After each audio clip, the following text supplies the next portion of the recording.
Stevie B! What's up, Bradford Anderson? Hey, buddy. We're only a couple weeks away from our holiday tour, which is very exciting. Amazing. First few shows are sold out, so don't wait. Go to stonecoldandthejackal.com for the full list and availability. Do not wait. We're so excited for it. Speaking of things we're excited about, we have a great guest today. He's been in the soap world for a long time, but we're so delighted that he's on our show. It's Daniel Goddard. Hey, man, how are you? Daniel. Well, I'm honored. You know what they say, if you can't be first, be last. In which regard, Daniel? Well, I mean, everyone's already done your show, and I kind of feel like I'm the last man standing. So this I'm is honored. actually, but this is a good thing. That's what I'm saying. If you can't be first, be last. Yeah, that's true. Well, you won't be last, but you know. No, I mean, we're happy to have. We're happy to have you. You think you're going to take down our show just by you being here? You're going to take it down? It's going to be the end? Well, I think Steve's aura is so powerful that maybe just. We've been close to. Sorry, go ahead. No, you go ahead. I said we've been close to the end many times here on the Stone Cold and Jackal. That's awesome podcast.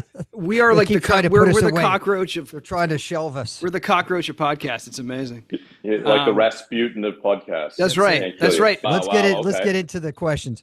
So, first of all, where are you from? Let's start there. Born in Sydney, Australia. Background. Yep. Yeah, born in Sydney. Grew up in Sydney. Had, typical kind of Sydney upbringing. You played cricket, played rugby. My dad was in the used car business, so I came like working class people. That's why you're such a great actor. Like, I mean, man, you're kind. No, but I'm saying like salesmen. I mean, what are we if we're not salesmen? Well, it's funny you say about that. Like one of my first jobs I got, I basically, long story short. Okay. So I grew up in Sydney. I was meant to do finance. I was meant to do banking. I went to university to study economics. When you say meant to, that was what you were into, or your family decided that was what? Yeah, the latter. Oh, okay. The latter. All right. So, and then I ended up going to a pretty good university in Sydney. Dropped out with 6 months to go. I was also studying with the SEC, the Securities Exchange Commission, to be a stockbroker or a banker. Wow. Dropped out of that, went to acting school, broke my father's heart. Mom supported. She's a mom. That's what they do. Yeah. And then I ended up landing a job on a nighttime show in Sydney, which is kind of like a soap opera. It was called Home and Away. It's kind of like the gatekeeper, like for nearly every Australian who's come over to the US. Right. Everyone's done it. So there's two shows. There's Neighbours and Home and Away. I mean, everyone from Russell Crowe to Chris Hemsworth, Heath Ledger, everybody did it. Wow, that's awesome. And anyway, so then I got here in 96. I couldn't get any jobs for a long time because my Australian accent was heavy and strong. And no one at that time wanted Australians. You had to either be British or Irish. Right, and there was no. I mean, the only Australians who were really kind of forging their path at that time was Russell Crowe, Guy Pearce, Mel Gibson, and they always had American accents. Sure. How was your American accent or British accent at the time? Well, you know what? I worked on it. What I did was I kind of took this mindset of I stopped speaking, and I would only use words I could learn. Like it's like if you go to another country to learn the language. Let's say you go to Spain or Russia. Once you learn how to say, hi, how are you? All you do is say, hi, how are you? Then you learn to say, where's the bathroom? Where's the supermarket? Right. So so you go on a date, it's like, hi, how are you? Where's the bathroom? Where's the supermarket? Right. And then other than that, the international language of love takes over. But I ended up getting this job on a show called Beastmaster. Buddy. Which Steve always... we talk about that. I thought because it was a remake of the original, right? Beastmaster. Yeah, it was a TV movie that Mark Singer did, and then we ended up doing a TV show based on that. So, and where did you shoot that, Daniel? Went back to Australia. We shot it at Warner Brothers on the Gold Coast in Australia. We have a studio there, which was great. I got to go home like the prodigal son. Yeah, That's so cool. Yeah, and how many episodes of that did you do? We did 66 single camera episodes. So it was shot on 35 mil, single camera setup. It was a learning curve. Which was great. Sure. Because at that time, was Home and Away multicam? Like multicam soap like us? Yeah, it was the same thing as soap. But Home and Away, we shot exteriors too.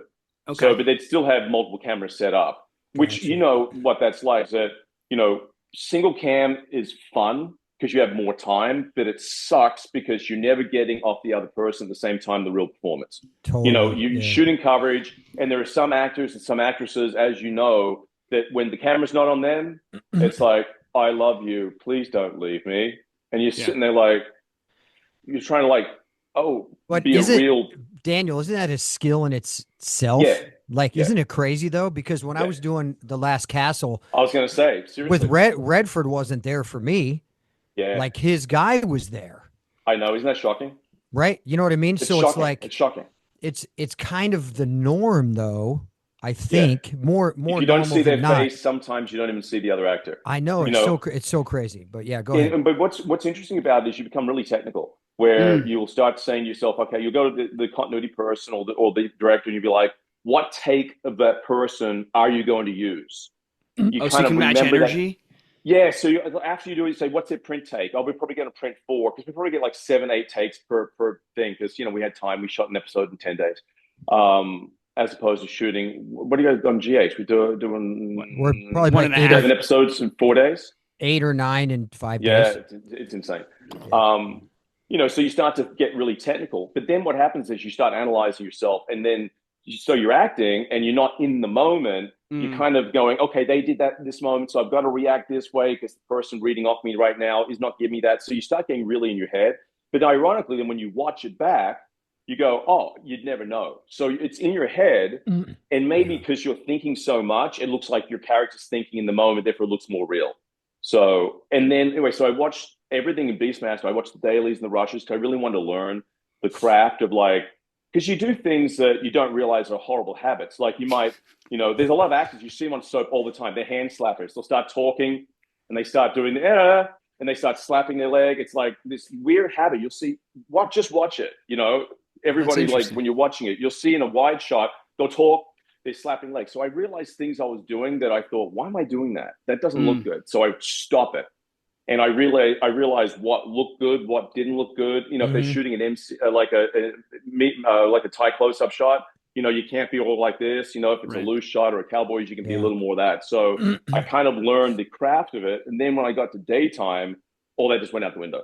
That's true. Right. Well, that's and that's the fun of it, though, right? Like you don't have to think, because like you said, being technical, when you're no matter what you do, no matter what instinct you follow, they're going to catch it unless you do something crazy. Right. And there's such a freedom in that, and it's amazing. Yeah. and we're spoiled in a way, and that when you get out of here, and sometimes if this is your like your home base, and if multicam daytime is like your home base, and then you go out, it's hard not to get in your head sometimes thinking about the technical stuff. 100%. But it's funny, on Y&R, they leave the tallies on the cameras. Like the tallies for the viewers, like around the camera, there's a red light on top. When the camera's on you, the red light goes on. The tallies are always on. And you'll get some actresses like, Eileen Davidson, they'll be like, turn the tallies off. They don't want the tallies on. GH, I didn't see one tally. I've not seen a tally on the camera. You can ask for it, by the way. Well, but what's interesting is, though, for me, I realized that the tallies are really helpful, because in daytime, what they always do is if you're talking, they shoot you. It's very rare that you can be reacting to something someone's saying, and your reaction's more interesting than what they're saying. But they'll never cut to your reaction while they're talking. So they just want to shoot the talking heads. Correct, yes. So I kind of learned, I was doing a scene with Peter Bergman once, and this was back from like 2007. And I realized that I was reacting to what he was saying, but the tally never went off him. And they don't have time in the edits. They're doing so much editing to rewatch all the tape. They just cut tally, and slap it together, and there's your final edit. Yes. So I started to realize that you have to find little things you can do. Like Peter would speak, and when he would finish, if I wanted my reaction shot included, you'd say something like you just finished speaking, and I'd be like, but all right, here's what we'll do.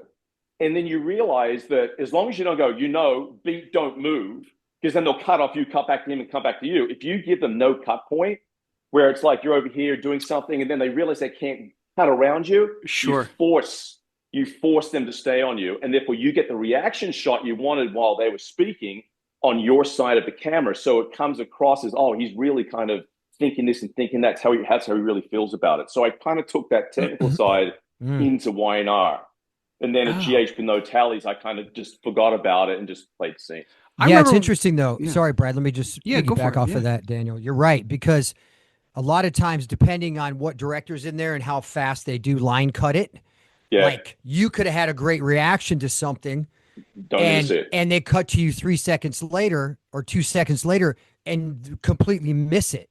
Yeah. Right. And then a lot of times they'll go back. Oh, we got to catch your reaction. We got to, retake that, whatever. But you're right. It's interesting, all the technicalities that each medium you have to become a master at, even eye lines when you're doing single camera, having to talk to the freaking camera lens or a piece of tape on the lens. Right. Like all these little things. I don't think the average person understands that there is so much technicality. And Michael Caine's acting in film helped me a lot with being still, and the amount of takes. Michael Caine, and the amount of takes, and it was really helpful. Kind of what you learned on your own and what you were discovering on Beastmaster, right? Like that's invaluable stuff to take to the next job. Absolutely, and as of I have not watched myself on camera in a long time. Like I stopped watching myself. I stopped watching episodes. I haven't watched anything I've done on GH. And you're a little creepy, I hear. Yeah. I just to let you know, if you haven't watched it, I hear you're a little creepy. He's a little misunderstood. Okay, all right. We'll get into that in a second. Let's get into that. You had how long was your run on Y&R? Like 15. 15 years on Y&R. Wow. And when did you start there? 2006.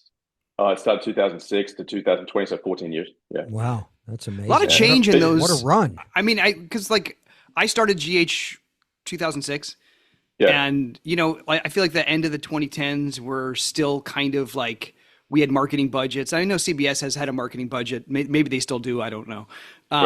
But we still had a marketing budget. SoapNet still existed. It was like the magazines were still there. Right. It was a cool time. It was still kind of a connection to the old time a little bit, right? Like it wasn't, we weren't going to Radio City for the Emmys, but it was still something. Well, my first Emmys were at the Kodak, down on Hollywood Boulevard. They shut it down, red carpet. And you're like, oh my God. Right. Yeah, that's good. And, it's things have changed. Yeah. Yeah. Well, and I'm sure during that time at Y&R, you guys went from doing a certain amount to more. Right. Yeah. We what's interesting is that what I experienced, we went through 7 head writers while I was there. And what I learned is that a new head writer comes in. It's a lot. And look, I'm a very pragmatic, logical, rational human being. I'm always about what's best for the greater good of the organism, right? How do you make the team operate better on every single level? And what I started to notice was that you'd have different head writers come in and they just throw the baby out with the bathwater because in their mind, they wanted to leave their mark. Their mark was more important than the show that they were joining. And I think what happens is you get hired because the show goes, well, we need to try and change something. We need to fix this. So bring in this person and they can just, try and put their fingerprint on it. And I found my character was always I started out as Jeannie Cooper, Captain Chancellor's grandson, and I had ties to the Chancellor family, which is kind of like, one of the main families on the show.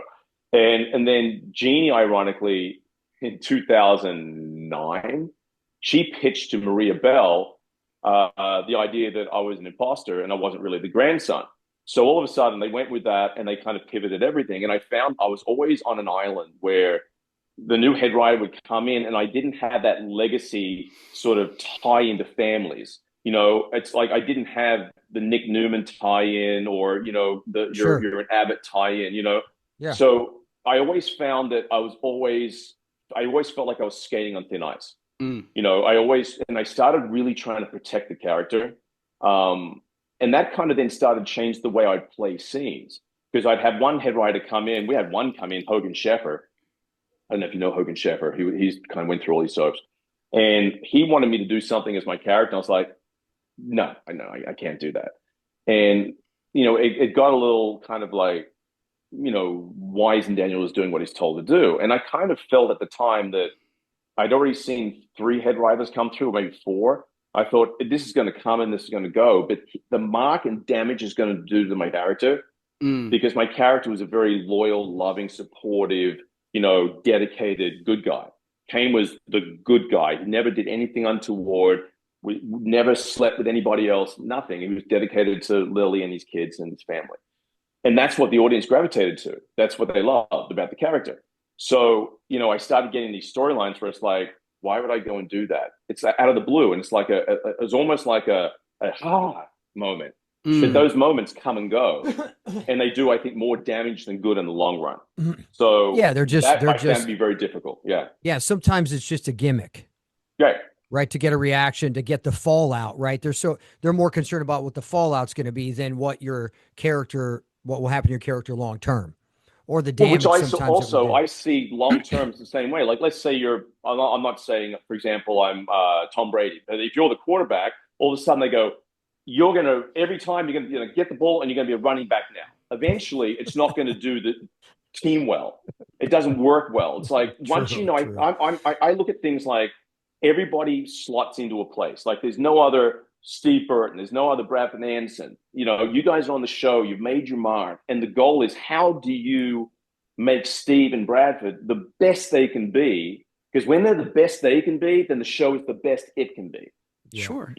Yeah. And that's how I kind of see everything. So I'm very pragmatic like that. So stuff that's illogical to me, I kind of go, I don't track it. And I'm like, how can other people not see that this is not in the best interest of the greater good of all? Sure. So, but then the flip side of the coin is we are on a soap opera. Correct. And there are, like Carly's character does the craziest stuff and she's done the craziest things. And you got to figure out how to make it work. Yes. Unless you're willing to walk away, right? If those are your principles and you're like, hey, no, I'm not doing this, you can have somebody else do it, then awesome, God bless you. But like there's, being on a show that long, Daniel, as you were too, there's going to be things that come up that, I mean, I've been on and off 30 years. There's stuff I'm it's crazy. I know. 1991 you started, right? 91. Yeah. I don't know about this one, but you just got to kind of, work your way through it. There's times to fight. Obviously, I agree with that. And there's times where you're just like, all right, guess I'm taking this one for the team. You know what I mean? So it's an interesting dynamic, it truly is, But that's why I said to Frank Valentini over at GH, I said, write it, I'll play it. Just write it and I'll play it. I won't question it. I said, I will go balls to the walls. Just give it to me and I'll make it work, Because, I mean, to me, that was kind of like the flip side of the way I played at the Y&R, or the character at Y&R, and I was kind of like, okay, let's just have fun. Let's see what happens. And how did that feel? It's like being probably a artist without a net. Yeah. But I've always, when people go, what's being on a soap opera? I say, it's like being a bank robber. You have one chance to get it right, and if you get it wrong, you're screwed. And also the adrenaline. Well, I don't know if you're screwed, though. I don't know if you're screwed. Well, do you still get adrenaline from a scene if you don't know the scene really well, and you kind of like go in there and it's a little loose, and you got one take, and you got all these stuff? Like, do you still get like that kind of like ooh moment? Well, I think the adrenaline would come from maybe if I didn't know my stuff as well as I wanted to. And then I would go, okay, I'm not sure. I'm kind of on a tightrope here. I'm not sure if I'm going to make it through or not. So adrenaline versus like anxious energy adrenaline versus like, because like it depends. Like, if you have, I know what you're saying. Because if you have a big, if you have a big, like the big day with like 10 scenes back to back, or not just that, but like, sure. If you're anticipating a big workload, and so you're until you get it done, you're going to be like, well, this is going to be a lot to get through, but here we go. Or if you have a demanding scene that where it's where you see that they expect you to have some sort of emotional response, and you have to gear yourself up for that, and you're not quite sure how that's going to be, like so. But you feel confident that you'll be able to do it. So like, is it more like, oh, okay, I have a big responsibility.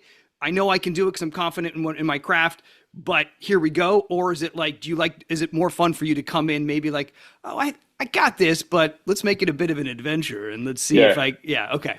Yeah, right. Second one. And what's interesting though, I've always treated every scene I do as if it's an audition to keep a job. Every single scene.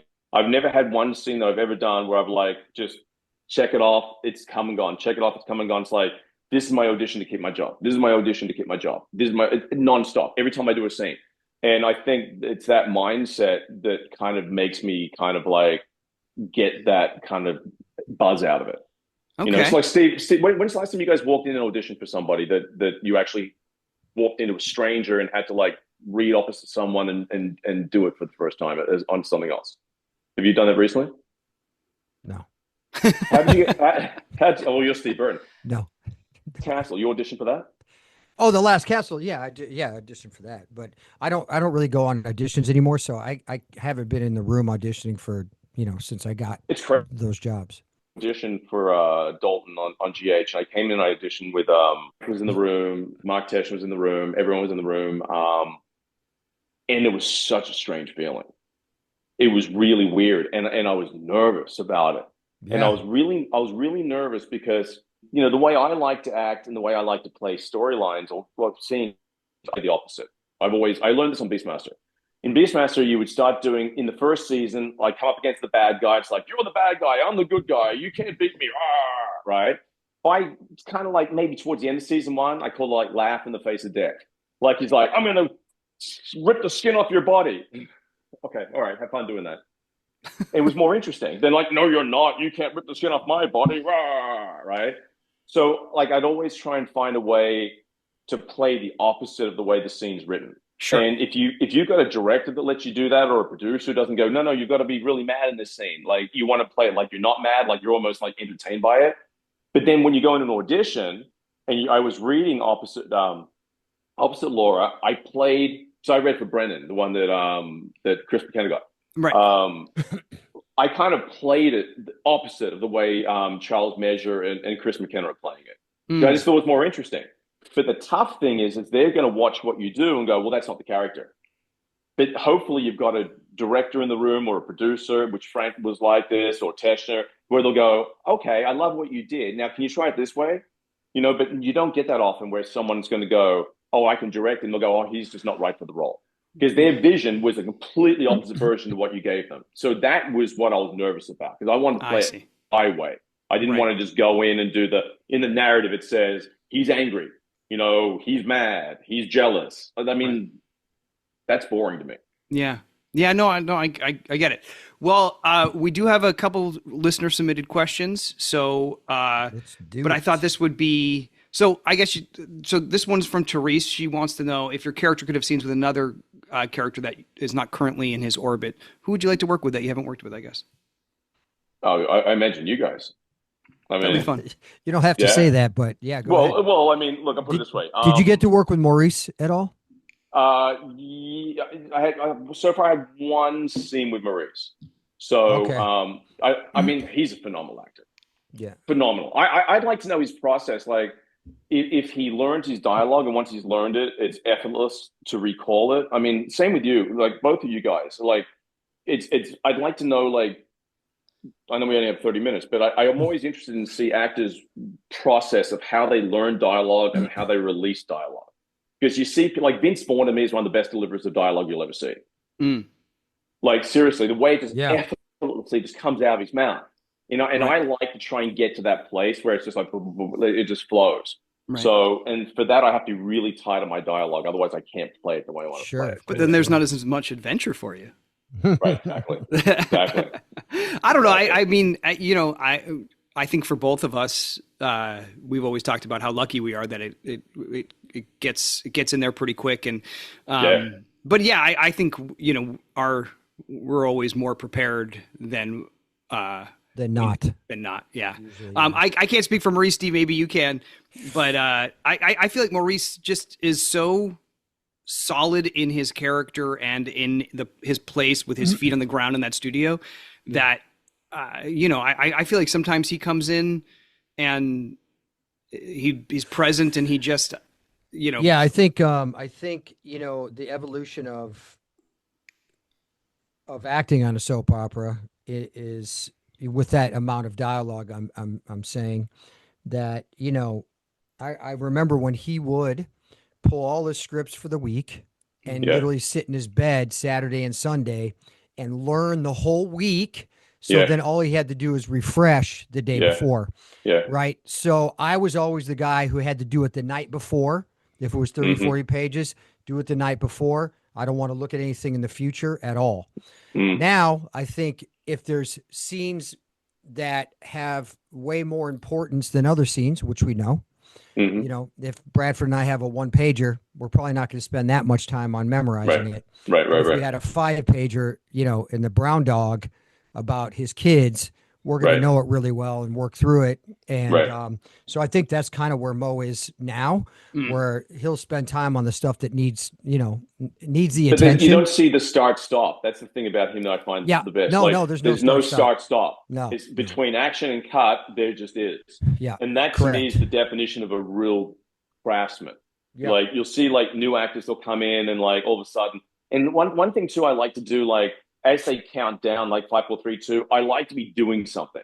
Like you'll see a lot of people like just stand there, 5, 4, 3, 2. Yeah, you'd like to like an action to start an action. Yeah. You know, like I'll be and you know, you'll start on the other side of the room, you'll walk in a circle, you'll come around, boom, hit it. So when they cut to it, it's already got energy to it. Totally. You know? Yeah. Yeah. Go ahead, Brad. Is there another question? Yeah, I feel like this is a nice one to end on because you know, I think you had time with him on YNR as well. Sandra wants to know: do you have any memories to share of Tristan? Yeah. Yeah, I remember. I was killed off in 2010, and they brought Tristan in. I didn't know why they were bringing him in. I knew he was Australian. I knew he was a pioneer in the industry. I knew he was Robert Scorpio, and I'd never met him before. And Tristan came in, and he knew I was being killed off. He told me later, he goes, "I knew you were being killed off." Okay, cool. That's interesting.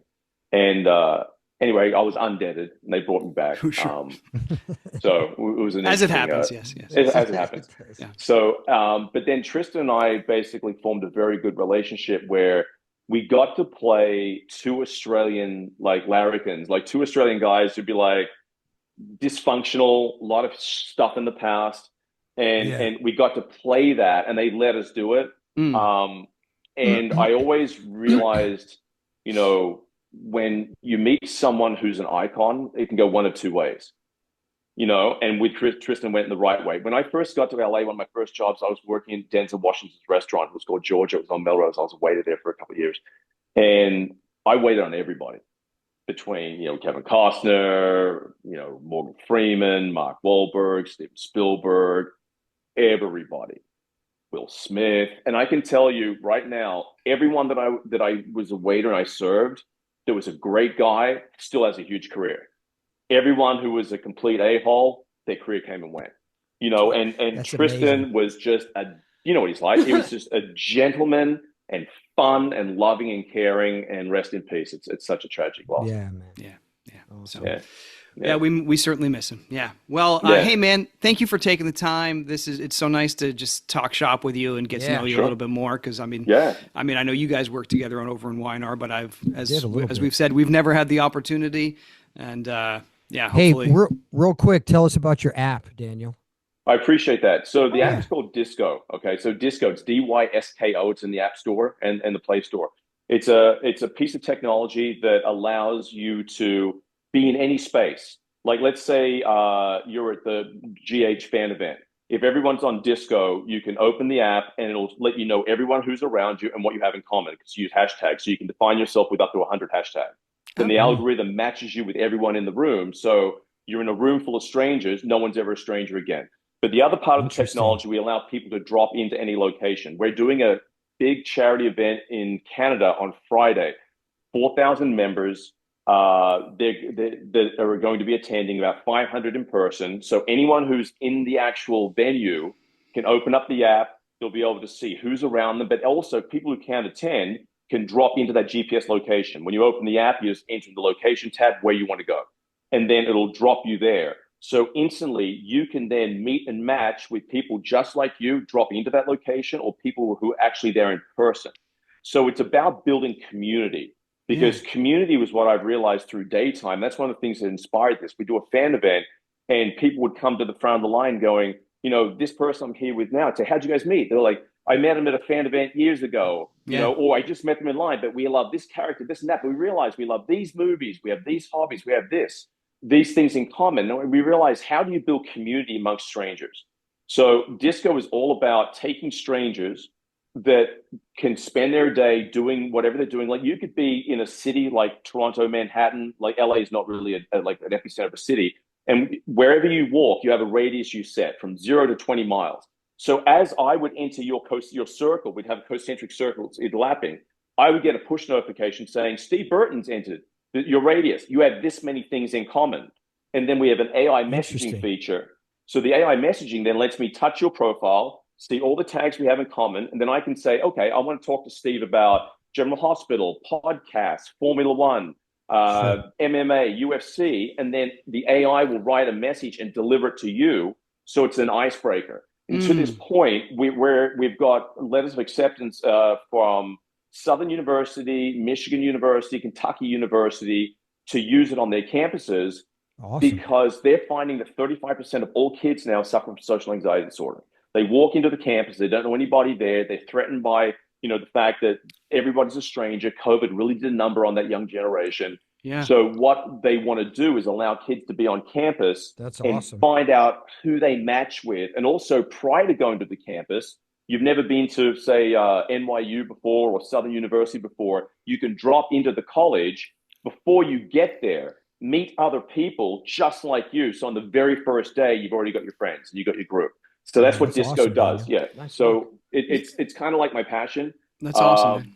I've always wanted to, I'm always an entrepreneur at heart, but the idea of building community and building relationships between people that otherwise you wouldn't suspect you'd have this great friendship. Like Brighton James, Devon, Hamilton from YNR, you know, on the surface, like, we don't look like, you know, oh, they would get along. Like, I look at you guys and I'd be like, oh, we get along, because growing up as a kid, you kind of relate to what you relate to. So you take that with you through life.